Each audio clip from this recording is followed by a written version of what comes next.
संतान सप्तमी का व्रत भाद्रपद के शुक्ल पक्ष की सप्तमी के दिन किया जाता है। स्त्री पुरुष दोनों ही समान रूप से इसे कर सकते हैं। भविष्योत्तर पुराण में श्री कृष्ण युधिष्ठिर के संवाद के रूप में यह मुक्ता भारण संतान सप्तमी व्रत कथा आती है। इस व्रत के अनुष्ठान से निसंतान दंपति संतान पाते हैं तथा जिनकी संतान अल्प आयु होती है एवं जीवित नहीं रहती, उनको यह व्रत संकल्प के साथ करना चाहिए, क्योंकि संसार में गृहस्थ पुरुष को समस्त सुखों के रहते हुए यदि संतान सुख नहीं है तो उसके लिए यह जीवन दुख रूप ही है। संतान सुख होना न होना पूर्व जन्मों के कर्मों का फल है। तपस्या और दान से उत्पन्न होने वाले पुण्यों का प्रताप ही संतान की प्राप्ति कराता है। अनेक परम तपस्वी महर्षियों ने अपने अनुष्ठानों के द्वारा ऐसे सफल उपाय किए हैं। ये सब उपाय हमें अपने शास्त्रीय ग्रंथों में मिलते हैं। संतान सप्तमी का यह व्रत भी धार्मिक आस्तिक श्रद्धालु जनों के लिए एक सरल उपाय बताया गया है। संतान सप्तमी का व्रत भगवान शंकर पार्वती को समर्पित है, इसलिए यह पुनीत व्रत भादो के महीने के शुक्ल पक्ष की सप्तमी के दिन किया जाता है।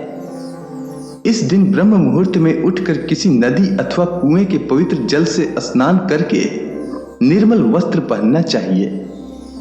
फिर श्री शंकर भगवान तथा जगदम्बा पार्वती की मूर्ति की स्थापना करें।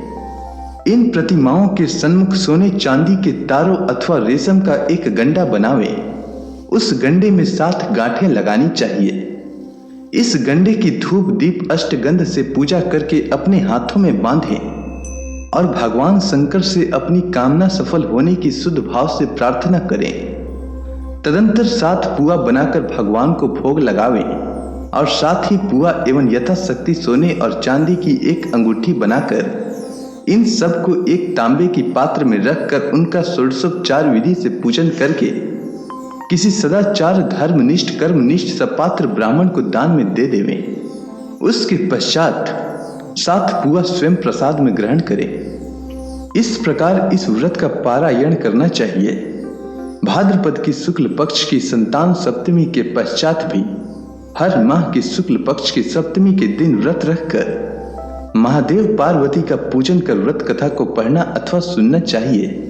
इस प्रकार नियम पूर्वक करने से पापों का शमन होता है और निस्संदेह भाग्यशाली संतान की प्राप्ति होती है।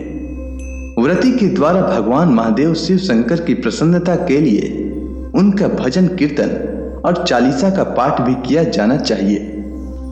अब चलिए सुनते हैं संतान सप्तमी व्रत कथा। एक दिन महाराज युधिष्ठिर ने भगवान श्री कृष्ण से कहा, हे प्रभु, कोई ऐसा उत्तम व्रत बताइए जिसके प्रभाव से मनुष्य के सांसारिक दुख क्लेश दूर होकर पुत्र और पुत्रवान हो। यह सुनकर भगवान श्री कृष्ण बोले, हे राजन, तुमने बड़ा ही उत्तम प्रश्न किया है। मैं तुमको एक पौराणिक इतिहास सुनाता हूं, ध्यान पूर्वक सुनो। एक समय श्री लोमेश ऋषि ब्रजराज की मथुरापुरी में वासुदेव देवकी के घर गए। ऋषि राज को आया देख करके दोनों अत्यंत प्रसन्न हुए तथा उनको उत्तम आसन पर बैठाकर उनकी अनेक प्रकार से वंदना तथा सत्कार किया। फिर मुनि के चरणों तक से अपने घर तथा शरीर को पवित्र किया। मुनि प्रसन्न होकर उनको कथा सुनाने लगे। कथा के कहते कहते लोमेश ऋषि ने कहा कि हे देवकी, दुष्ट दुराचारी कंस ने तुम्हारे कई पुत्र मार डाले हैं, जिसके कारण तुम्हारा मन अत्यंत दुखा है। इसी प्रकार राजा नहुस की पत्नी चंद्रमुखी भी दुखी रहा करती थी, किंतु उसने संतान सप्तमी का व्रत विधि विधान सहित किया, जिसके प्रताप से उसको संतान का सुख प्राप्त हुआ। यह सुनकर देवकी ने हाथ जोड़कर मुनि से कहा कि हे ऋषिराज, कृपा करके रानी चंद्रमुखी का संपूर्ण वृत्तांत तथा यह व्रत का विधान विस्तार सहित मुझे बताइए, जिससे मैं भी इस दुख से छुटकारा पाऊं। तब लोमेश ऋषि ने कहा, हे देवकी, अयोध्या के राजा नहुस थे। उनकी पत्नी चंद्रमुखी अत्यंत सुंदरी थी। उसी नगर में विष्णुगुप्त नाम का एक ब्राह्मण रहता था। उसकी स्त्री का नाम भद्रमुखी था। वह भी अत्यंत रूपवान सुंदरी थी। रानी और ब्राह्मणी में अत्यंत प्रेम था। एक दिन दोनों सरयू नदी में स्नान करने के निमित्त गईं। वहां उन्होंने देखा कि अन्य बहुत सी स्त्रियां सरयू नदी में स्नान करके निर्मल वस्त्र पहनकर एक मंडप में श्री शंकर एवं पार्वती की मूर्ति स्थापित करके उनकी पूजा कर रही थीं। रानी और ब्राह्मणी ने यह देखकर उन स्त्रियों से पूछा कि बहना, यह तुम किस देवता का और किस कारण से यह पूजन व्रत आदि कर रही हो? तब यह सुनकर उन स्त्रियों ने कहा कि हम संतान सप्तमी का व्रत कर रही हैं और हमने शिव पार्वती का पूजन चंदन अक्षत आदि से षोडशोपचार विधि से किया है। यह सब इसी पुनीत व्रत का विधान है। यह सुनकर रानी और ब्राह्मणी ने भी इस व्रत के करने का मन ही मन संकल्प लिया और घर वापस लौट आई। ब्राह्मणी भद्रमुखी तो इस व्रत को नियम पूर्वक करती रही, किंतु रानी राजमत के कारण इस व्रत को कभी करती और कभी भूल जाती। कुछ समय बाद यह दोनों मर गईं। दूसरे जन्म में रानी ने बंदरिया और ब्राह्मणी ने मुर्गी की योनि पाई। इधर ब्राह्मणी मुर्गी की योनि में कुछ भी नहीं भूली और भगवान शंकर तथा पार्वती जी का ध्यान करती रही। उधर रानी बंदरिया की योनि में सब कुछ भूल गई। थोड़े समय के बाद इन दोनों ने यह देह त्याग दी। अब इनका तीसरा जन्म मनुष्य योनि में हुआ। उस ब्राह्मणी ने तो ब्राह्मण के यहाँ कन्या रूप में जन्म लिया तथा रानी ने एक राजा के यहाँ राजकन्या के रूप में जन्म लिया।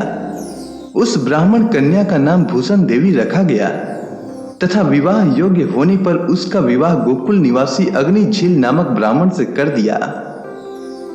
भूषण देवी इतनी सुंदर थी कि वह आभूषण रहित होते हुए भी अत्यंत सुंदर लगती थी कि कामदेव की पत्नी रति भी उसके सन्मुख लजाती थी। भूषण देवी के अत्यंत सुंदर सर्वगुण संपन्न चंद्रमा के समान धर्मवीर कर्मनिष्ठ सुशील स्वभाव वाले 8 पुत्र उत्पन्न हुए। यह शिव के व्रत का पुनीत फल था।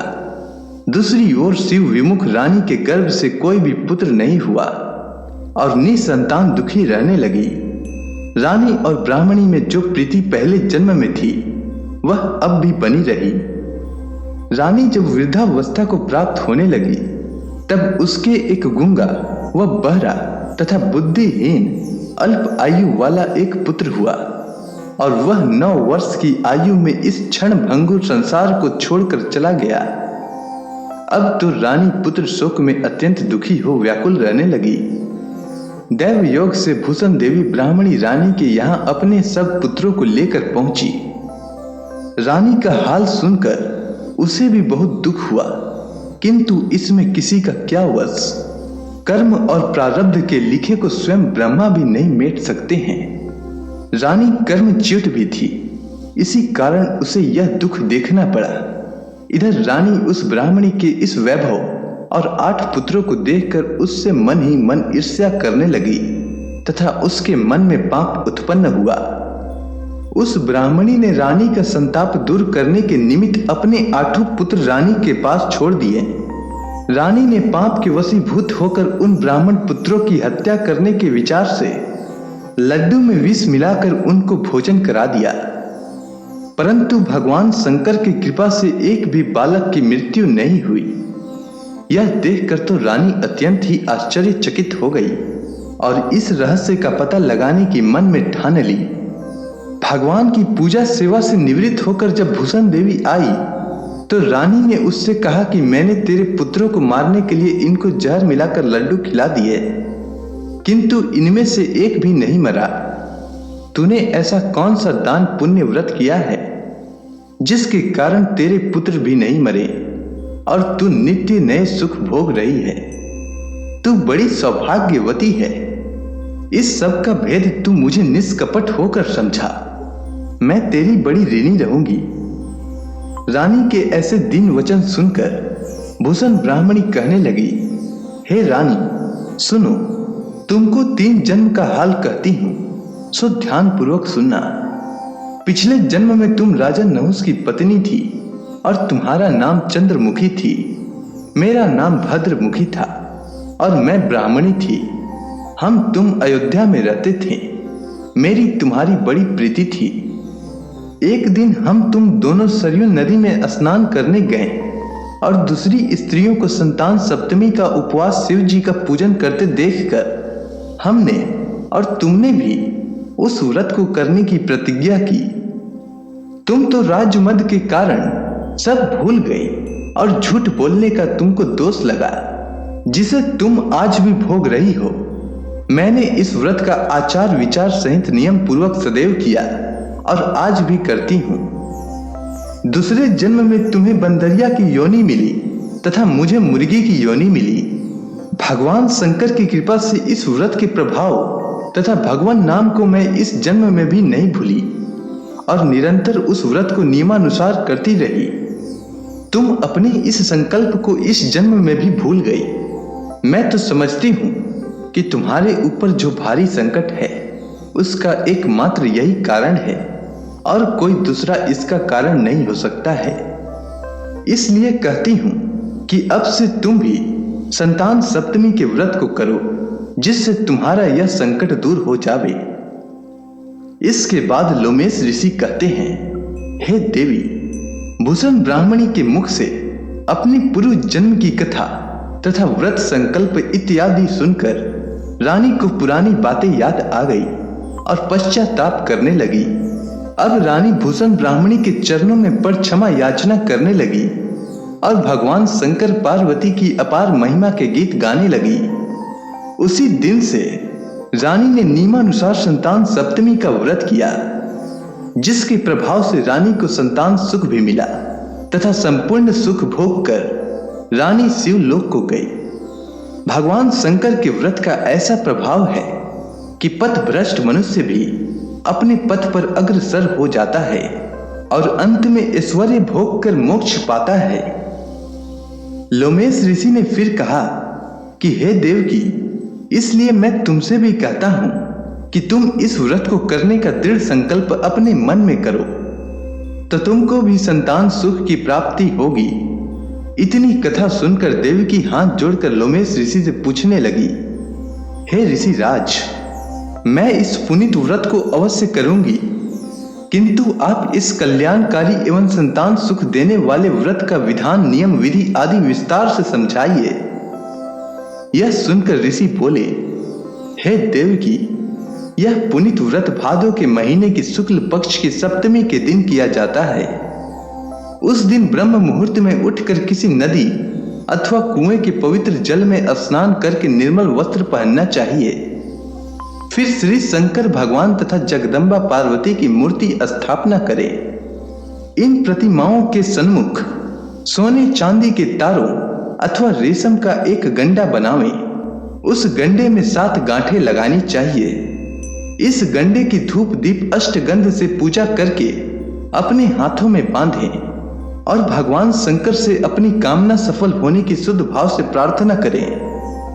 तदंतर 7 पुआ बनाकर भगवान को भोग लगावें और साथ ही पुआ एवं यथाशक्ति सोने और चांदी की एक अंगूठी बनाकर इन सबको एक तांबे के पात्र में रखकर और उनका षोडशोपचार विधि से पूजन करके किसी सदाचार धर्मनिष्ठ कर्मनिष्ठ सपात्र ब्राह्मण को दान में दे देवें।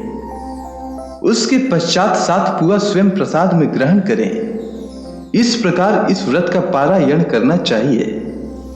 प्रति मास की शुक्ल पक्ष की सप्तमी के दिन हे देवकी, इस व्रत को इस प्रकार नियम पूर्वक करने से समस्त पाप नष्ट हो जाते हैं और भाग्यशाली संतान उत्पन्न होती है तथा अंत में शिवलोक की प्राप्ति होती है। हे देवकी, मैंने तुमको संतान सप्तमी का व्रत संपूर्ण विधान विस्तार सहित वर्णन कर दिया है। उनको अब तुम नियम पूर्वक करो, जिससे तुमको उत्तम संतान प्राप्त होगी। इतनी कथा कहकर भगवान श्री कृष्ण ने धर्मावतार युधिष्ठिर से कहा कि लोमेश ऋषि इस प्रकार हमारी माता को शिक्षा देकर चले गए। ऋषि के कथनानुसार हमारी माता देवकी ने इस व्रत को नियमानुसार किया, जिसके प्रभाव से हम उत्पन्न हुए। यह व्रत विशेष रूप से स्त्रियों को तो कल्याणकारी है ही, परंतु पुरुष को भी समान रूप से कल्याणदायक है। संतान सुख देने वाला, पापों का नाश करने वाला यह उत्तम व्रत है, जिसे स्वयं भी करें और दूसरों से भी करवाएं। नियम पूर्वक जो इस व्रत को करता है और भगवान शंकर एवं पार्वती को सच्चे मन से आराधना करता है, वह निश्चय ही अमर यश प्राप्त करके अंत में शिवलोक को प्राप्त होता है। अगर आपको यह कथा अच्छी लगी हो तो कमेंट सेक्शन में ओम नमः शिवाय लिखना न भूलें। धन्यवाद।